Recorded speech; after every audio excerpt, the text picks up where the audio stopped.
Hi there and welcome back to step-by-step guitar-tuition.com. This is the fourth lesson in the Step 3 module for improvers. In this lesson we'll be looking at some chord sequences using fifth chords, or power chords as they're more commonly known. If you're still not sure how to play a power chord, I'd recommend going back to the beginning of this module to recap before you continue with this lesson. In this lesson we're going to play three different chord sequences. You can find all three sequences in the notes that accompany this lesson. You can also find longer versions of the backing tracks to play along with on the step-by-step website.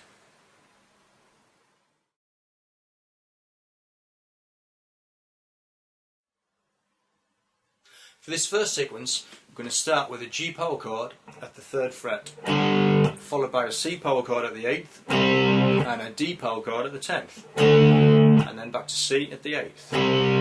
We're going to strum each chord 4 times. And remember, only play the 3 strings that you're holding down with your fretting hand.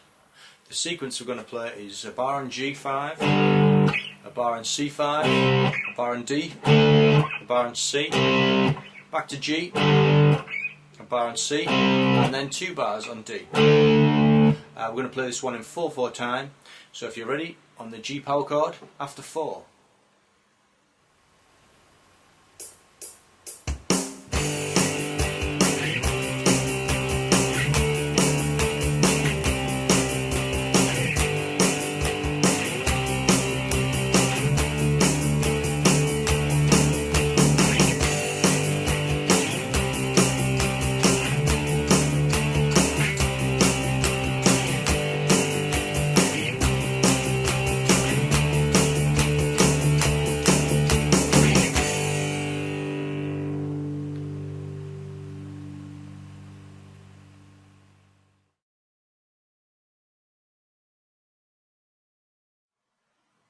As an alternative to that, instead of going up to the 8th fret to play the C power chord, you could just drop onto the next 3 strings like this, G, and then drop on the next 3 strings for the C chord. And for the D, instead of going all up to the 10th, you could just move from the 3rd up to the 5th.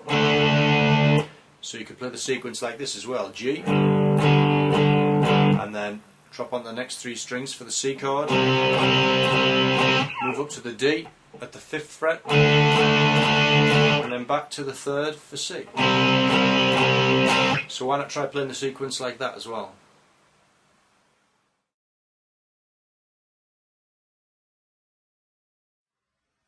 For the second sequence, we're going to play an F5 chord at the 1st fret, followed by a B flat 5 at the 1st, and then an A flat 5 at the 4th fret, followed by a D flat 5 at the 4th.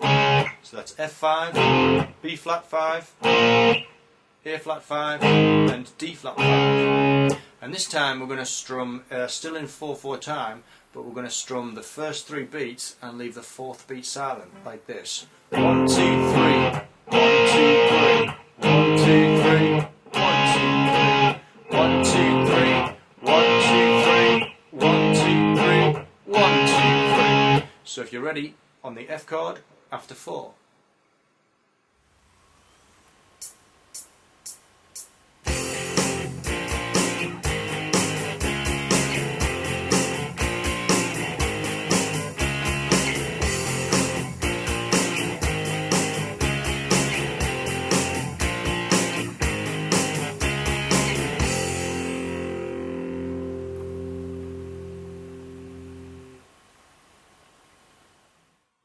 As an alternative to that, you could play the sequence using power chords simply on the 6th string without actually changing strings. Starting at the 1st fret for the F, and then instead of going on the next set of strings, you could move up to the 6th for B flat, and then to the 4th for A flat, and then to the 9th for D flat.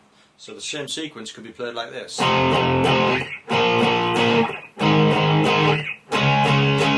And it sounds exactly the same as playing it the original way.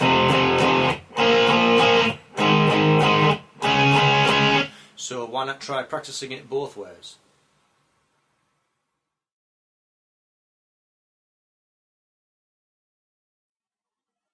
For the final sequence, we're going to start with a G5 at the 10th fret, on the 5th string, followed by an F5 at the 8th, an E5 at the 7th, a D5 at the 5th, and lastly a C5 at the 3rd fret. And we're going to play it like this. 2 bars of 8 on the 10th fret, 1 bar of 8 on the F at the 8th fret, half a bar on the E at the 7th, that's 4 strums, half a bar on the D, that's 4 strums, and then 4 bars of 8 on the C. So the whole sequence goes G5 for 2 bars, F5, half a bar on E5, half a bar on D5, and then 4 bars on C5. So if you're ready, let's have a go at that one on the G5 at the 10th fret after 4.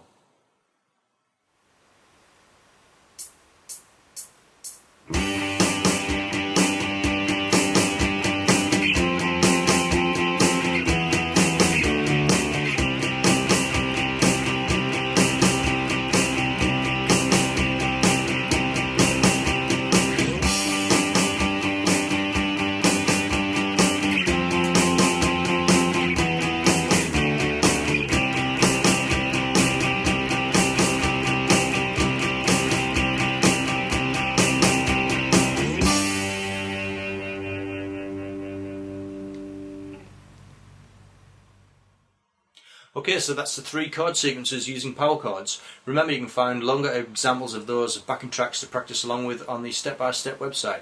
Just see your lesson notes for details. That's it for this lesson. In lesson 5 we'll be looking at improvising with various scales and techniques and introducing some new string bending techniques. So I'll see you then.